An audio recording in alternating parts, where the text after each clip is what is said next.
Good morning tropa. Day 24 ng pagbabike natin. Ang kaso lang, naplatan tayo. Nasa bukid na ako. Napansin ko parang ang bigat at saka ang pangit ng andar ng bike. So yung chinek ko, flat na nga.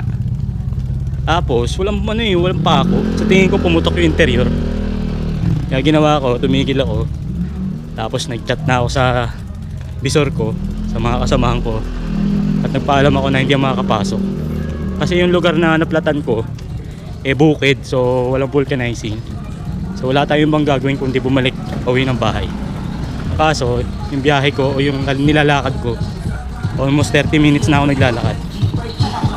Kaya kahit anong gawin ko, hindi na ako aabot sa trabaho.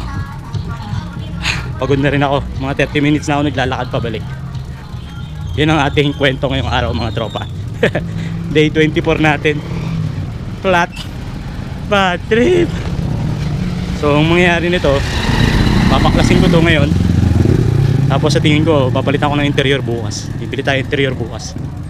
So yun lang mga tropa. Day 24 natin. Cancel ang bike kasi flat. Wow, si Tonton. So ito lang mga tropa, dumating tayo sa bahay. Time check, 9:40 na. So nandito tayo sa tindahan. Dito nakalagay yung mga bike natin. Ayan. Ay, Diyos ko, plakda. Wala siyang pako Chinek ko na siya. Tininan ko na kanina. Nilawang ko. Walang pako.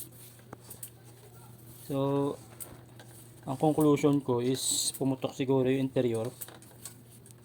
Kasi napadaan ako sa lubak. Hindi ko nakita yung lubak. Kasi nga madilim sa bukid. So, ayan. Umikot na yung gulong pero wala tayong nakitang pako. Wala kasing vulcanizing shop dun. Tsaka kung sakaling pumutok yung interior, wala rin interior yun sigurado dahil bike to Kailangan sa bike shop natin dalhin. So mangyayari niyan, babaklasin ko yung bukas.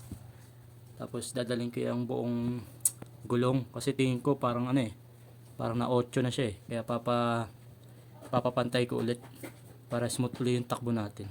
So yun lang mga tropa. First day pa naman ang pasok ko ngayon sa schedule na third shift. Wala tayong magagawa. First time ko mag-EL sa taong 2026. Ito yung unang-unang EL ko. Sayang, pinawisan na ako Sarap na ng bike ko Sarap kasi magbike sa gabi. Kaso lang sa hindi inaasahang pangyayari, flat. So bukas pagising natin, papaayos ko na agad to. Kasi gusto ko magbike pa rin tayo. Kasi medyo mahaba pa yung tatahakin ng content natin. So today is supposed to be pang 24 days ng pagbabike natin. Sayang. Nabawasan na sana So malas So hanggang dito lang mga tropa. Hanggang bukas ulit. Magbabike pa rin tayo. Buti pa si Tonton. Peace. Bye bye. Malas. Bad trip.